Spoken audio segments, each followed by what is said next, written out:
같이 말씀 보시겠습니다. 오늘 함께 보실 말씀은 마태복음 18장 15절에서 20절 말씀입니다. 마태복음 18장 15절에서 20절 말씀 찾으신 줄 알고 우리 한 목소리로 봉독하겠습니다. 내 형제가 죄를 범하거든 가서 너와 그 사람과만 상대하여 권고하라. 만일 들으면 내가 내 형제를 얻은 것이요 만일 듣지 않거든 한두 사람을 데리고 가서 두세 증인의 입으로 말마다 확증하게 하라. 만일 그들의 말도 듣지 않거든 교회의 말하고 교회의 말도 듣지 않거든 이방인과 세리와 같이 여기라. 진실로 너희에게 이르노니 무엇이든지 너희가 땅에서 매면 하늘에서도 매일 것이요 무엇이든지 땅에서 풀면 하늘에서도 풀리리라. 진실로 다시 너희에게 이르노니 너희 중에 두 사람이 땅에서 합심하여 무엇이든지 구하면 하늘에 계신 내 아버지께서 그들을 위하여 이루게 하시리라. 두세 사람이 내 이름으로 모인 곳에는 나도 그들 중에 있느니라. 아멘. 한 주 동안 평안하셨습니까? 어느새 부활 주일이 채 한 달도 남지 않았습니다. 지금은 사순절 기간입니다. 우리가 부활이라고 하는 그 기쁨을 만끽하기 전에 예수님께서는 고뇌와 고통의 시간을 보내셨습니다. 맡겨진 사명을 다 감당하고자 분주히 다니셨고 사람들을 만나며 위로하고 또한 필요를 채워주셨습니다. 우리 교회 성도님들에게는 제가 사순절 묵상집을 좀 나눠드렸습니다.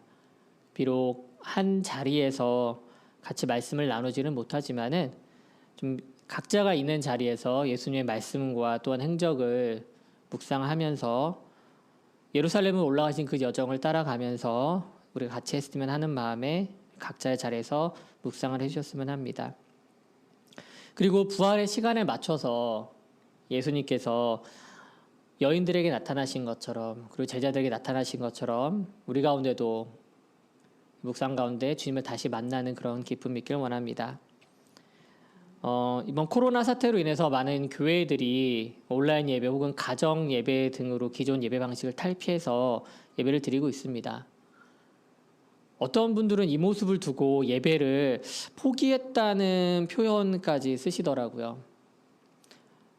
물론 그 심정을 제가 모르는 바는 아니나 예배를 진짜 포기했다면 온라인이든 가정 예배든 드리지 않지 않았을까요?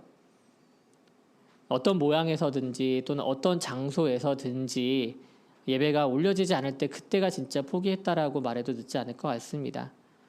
도리어 예배를 사모하지 않으면서 억지로 강제로 예배에 참석해서 예배를 드리는 그런 것이 진짜 예배라고 말하지 않을 수 없지 않을까, 예배라고 말할 수 없을 것 같습니다.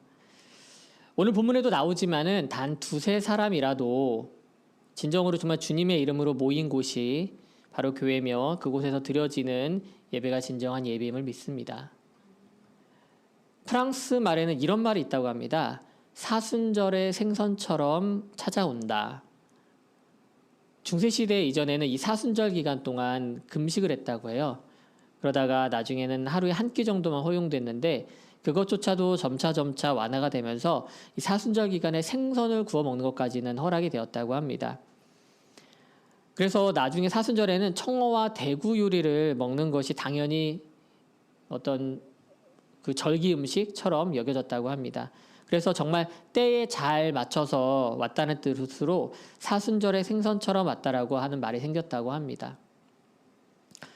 마침 우리가 사순절을 지내면서 우리가 뜻하지 않은 어려움 속에 있습니다. 그러나 사순절 시기에 어쩌면 이 어려움이 맞춰서 온 것은 아닌가라는 생각도 해봅니다. 아마 다른 해에는 느끼지 못했던 사순절의 의미를 깊이 묵상할 수 있는 기회가 아닌가 싶습니다. 사순절을 지나면서 우리가 주님의 사역과 주님의 말씀에 좀 집중하기를 원합니다. 말씀을 더 깊이 더 갈급해하고 또한 예배를 사모하는 마음이 커지길 원합니다. 그래서 이 암흑 같은 시기가 지나 부활의 기쁨을 맛보듯 우리가 다시 한번 모여서 예배할 때 그렇게 할 수 있을 때 더 큰 기쁨과 감격으로 예배하기를 기대합니다.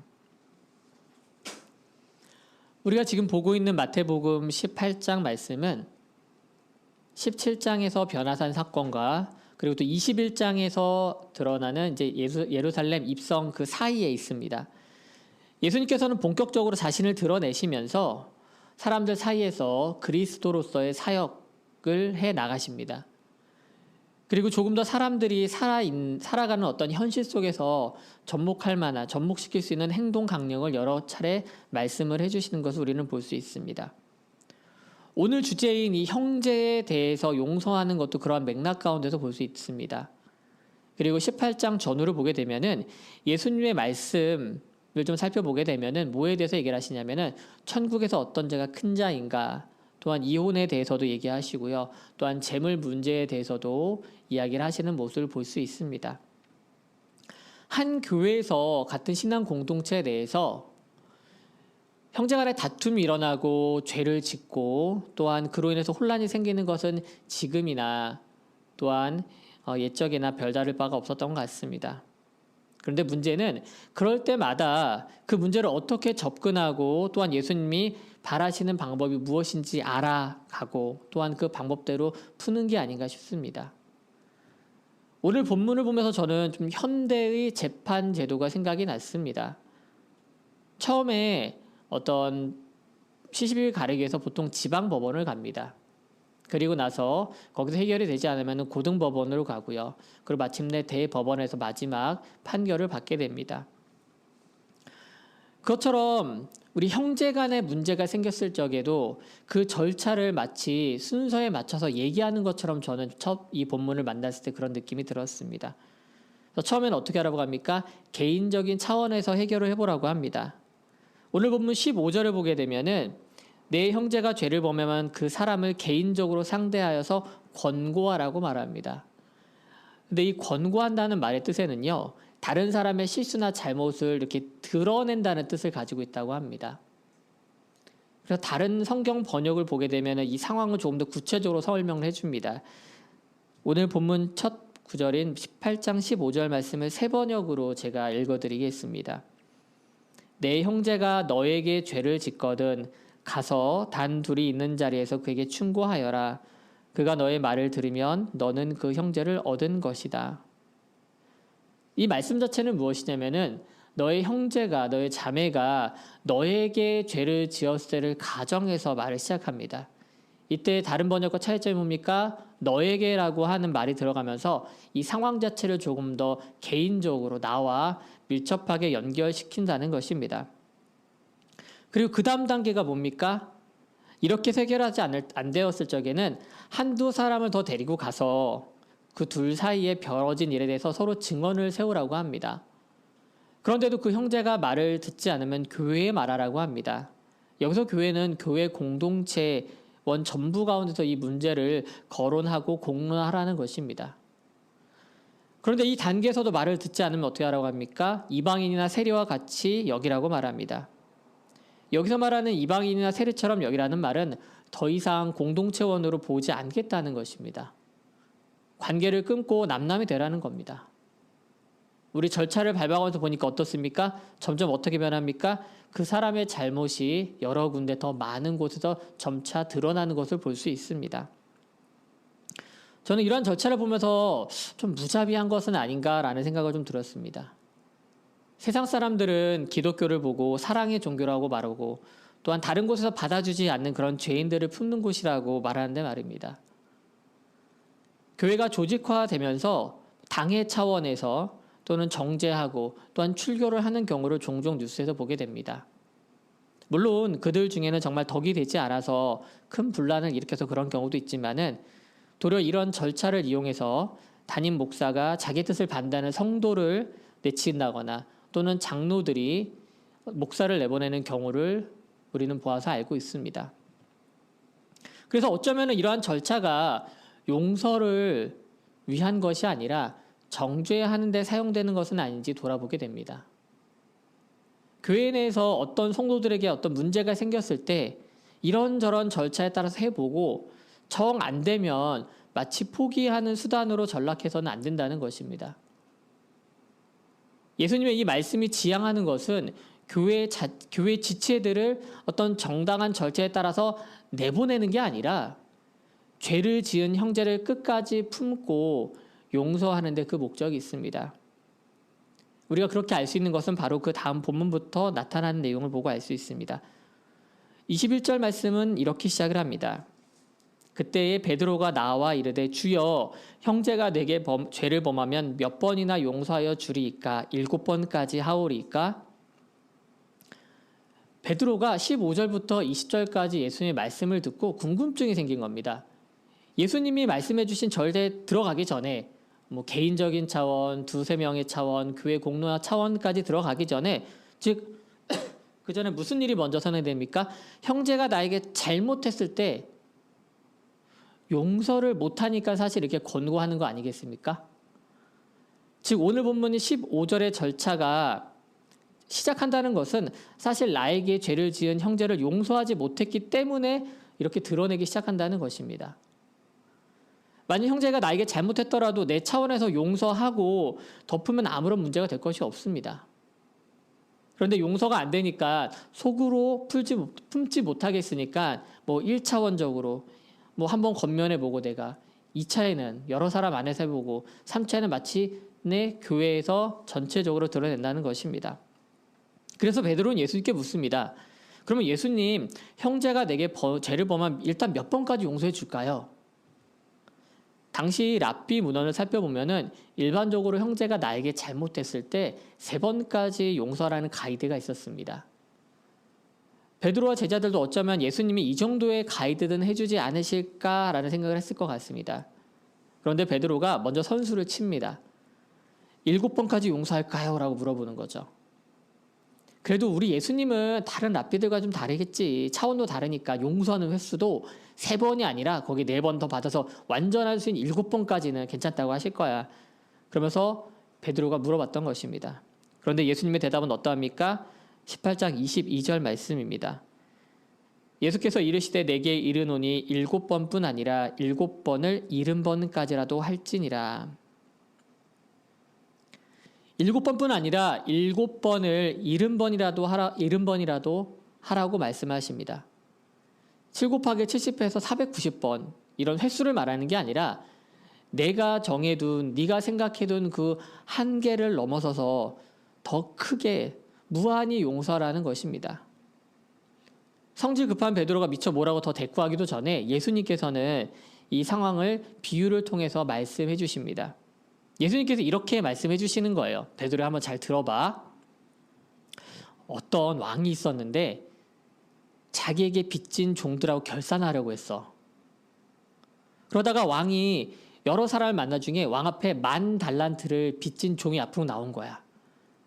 왕은 무자비하게도 그 종에게 뭐라고 했냐면은 너와 내 아내와 내 자식들과 내 모든 것을 팔아서 빨리 빚을 갚아 라고 말을 한 거지. 근데 그 종이 어떻게 했어? 무릎을 꿇고 빈 거야. 한 번만 봐주십시오. 제가 어떻게든 갚겠습니다 하고 애원하니까 왕이 마음을 바꿔서 그 큰 빚을 탕감해 주었지. 그런데 그 종이 나가자마자 길거리에서 자기에게 빚진 동료를 만나게 된 거야. 그 사람은 그 종에게 100데나리온의 빚을 지고 있었지. 그 사람을 만나자마자 그 종은 그 사람의 멱살을 붙잡고서는 당장 빚을 갚으라고 소리를 쳤어. 역시 그 사람도 엎드려서 갚겠다고 애원했지만 그 동료의 말을 안 듣고 그 종은 도리어 그 동료를 감옥에 쳐넣었지. 그리고 빚을 갚도록 했어. 그런데 그것을 본 다른 동료들이 이 사건을 왕 앞에 고하게 된 거야. 그리고 그 왕은 10,000달란트 빚진 사람을 부르다가 말했지. 내가 너를 불쌍히 여겨 그 많은 빚을 탕감해 줬으면 너도 너에게 빚진 동료를 불쌍히 여겨 탕감해 주었어야지. 결국 그 종은 화난 왕의 명령으로 원래 빚을 갚을 때까지 옥에 갇혀 있게 되었단다. 라고 예수님께서 베드로에게 비유로 말씀하셨습니다. 예수님은 이 용서할 줄 모르는 종의 비유를 시작하면서 이 비유가 천국의 비유라고 오늘 본문에서 말씀하십니다. 천국의 비유라고 하는 것은 천국에서 이루어지는 그 원리를 말합니다. 이 비유는 세상의 상식과는 원리로는 정말 이해할 수 없고 일어날 수도 없는 일이기 때문입니다. 종이 왕에게 빚진 이 10,000달란트라고 하는 것은 사람의 힘으로는 갚을 수 없는 금액을 말합니다. 당시 이스라엘에서 쓰는 단위 중에서 이 만이라고 하는 단위가 가장 컸다고 합니다. 그리고 화폐 단위 중에서는 달란트가 가장 큰 금액이었다고 합니다.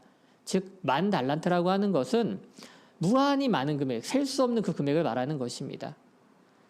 감옥에 갇혀서 죽을 때까지 갚을 수도 없는 금액이었기 때문에 원래 왕의 명령대로 했었다라면은 그 사람은 자기가 가진 걸 다 팔고 감옥에 갇혀서 갚아 나가더라도 절대 밖으로 나올 수 없는 그런 큰 금액이었다는 것입니다.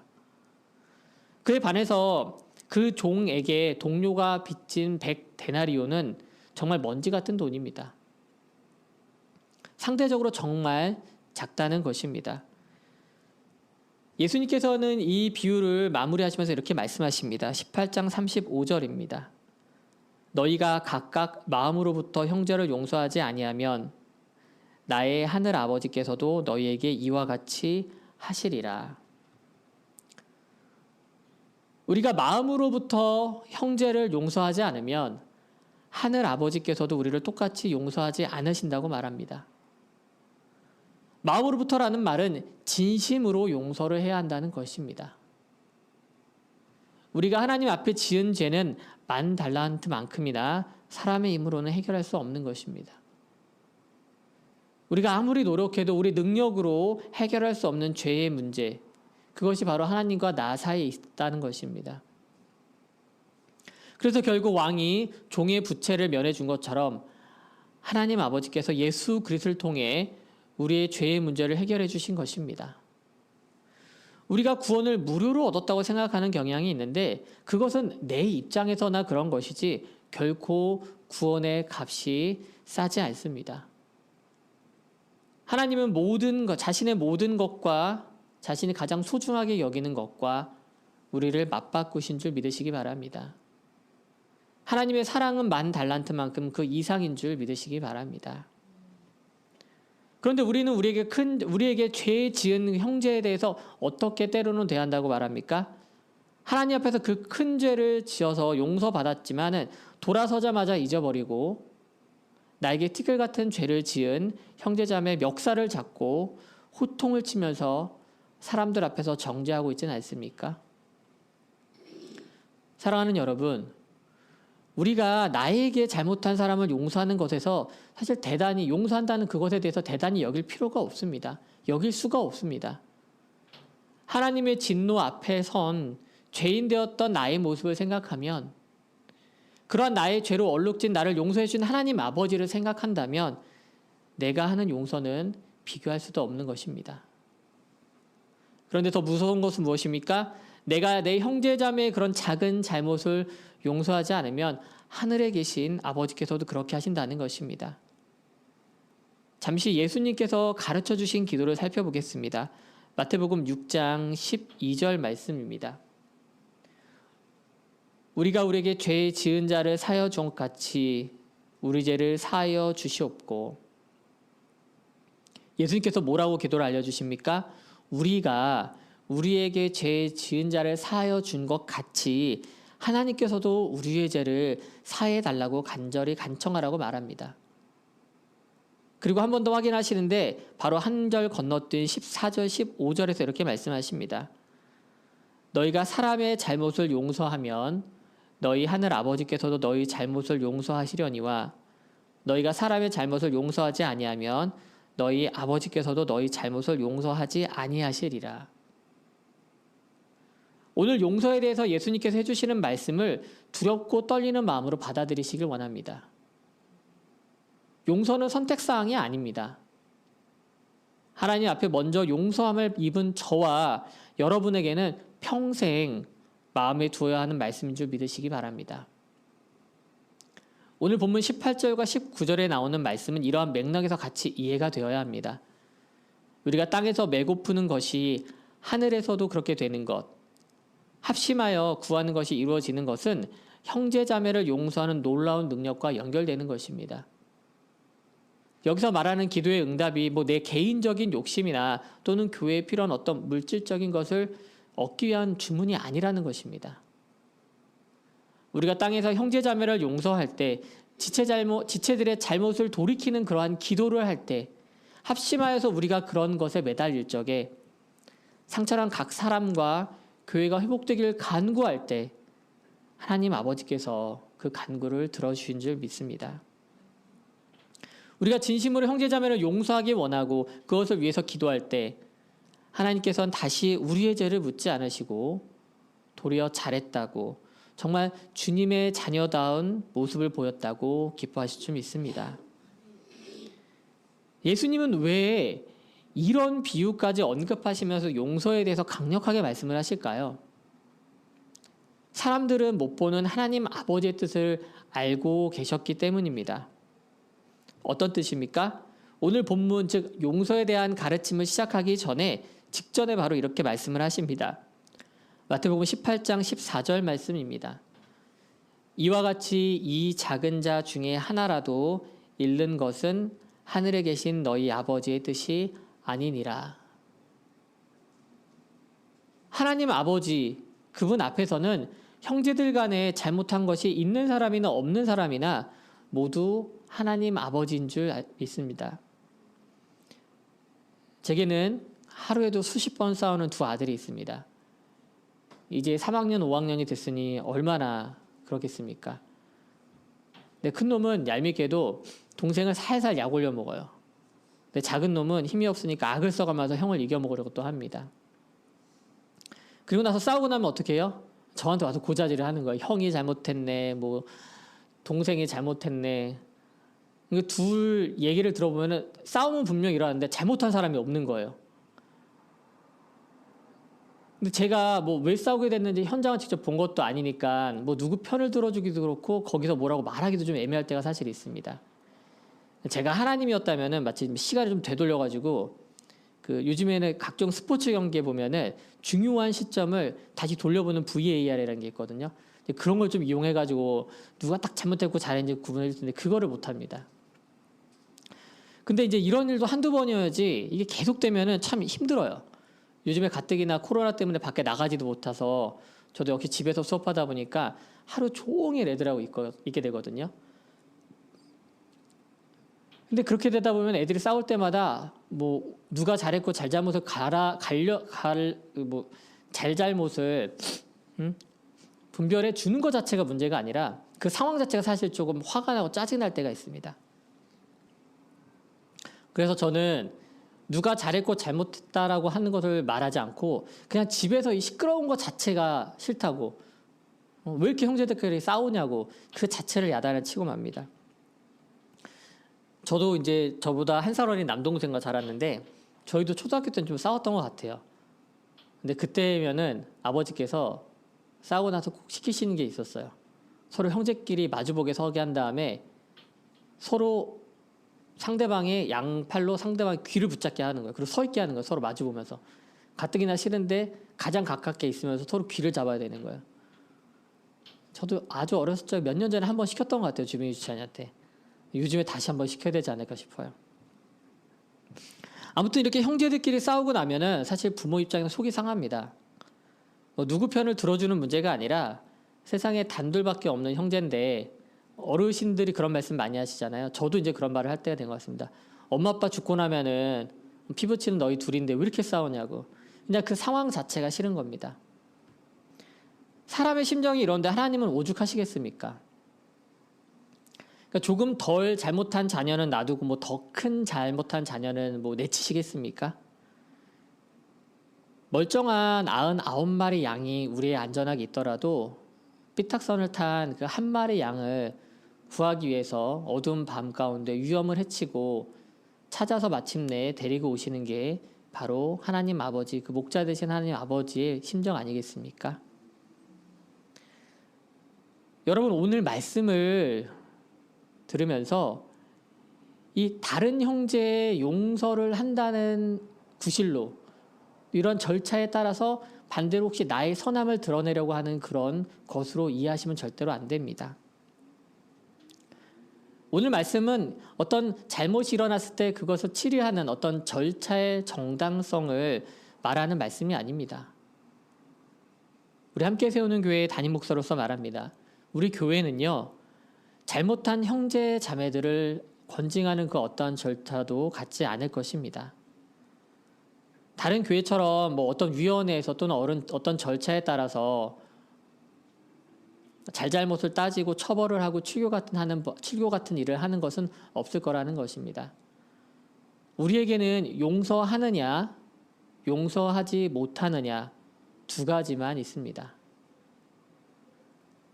진심으로 할 수 없다면 용서하지 마십시오. 다만 하나님께서도 여러분을 그렇게 대하실 것입니다. 용서하려거든 진심으로 하시기 바랍니다. 하나님은 사람과 달리 속일 수 있는 존재가 아니십니다. 아버지는 여러분에게 잘못한 형제자매도 포기하지 못하시지만은 또한 여러분도 포기하지 못하시는 줄 그런 귀한 존재임을 믿으시기 바랍니다. 이야기 한 가지를 나누고 마치려고 합니다. 제가 예전에 교부들의 일화에 대한 다룬 책을 읽었던 곳에서 드리는 말씀입니다. 사막의 교부라고 하는 그런 아빠 모세라는 교부가 있었습니다. 그 모세와 관련된 이야기인데요. 한 번은 다른 지역 형제가 잘못을 저지른 그런 문제로 그 형제를 정죄하는 종교회의에 그 모세를 초대를 했습니다. 그런데 그 교부가 가기를 거부했습니다. 그리고 다시 한번 그 회의 주최 측에서 사람을 직접 보내어서 간곡하게 모든 사람들이 당신을 기다리고 있습니다라는 말을 전하면서 초대를 다시 한번 정중하게 했습니다. 그러자 어쩔 수 없이 그는 일어서서 길을 떠나기로 마음을 먹었습니다. 그러면서 그는 바닥이 새는 물병에다가 물을 채워서 길을 떠났습니다.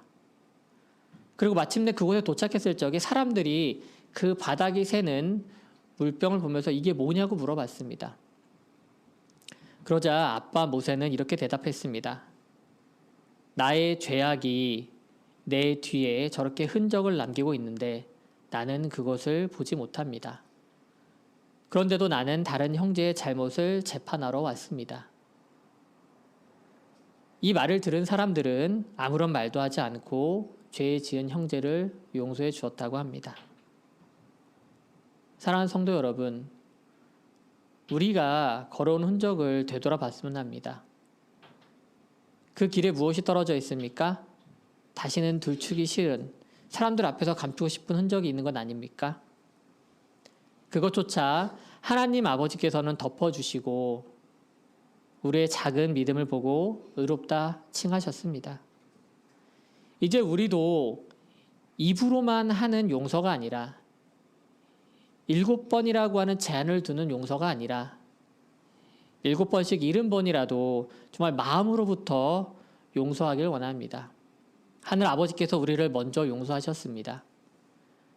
부디 먼저 용서받은 자로서 진심으로 다른 사람을 용서하는 믿음의 성도가 되길 주님의 이름으로 축원합니다.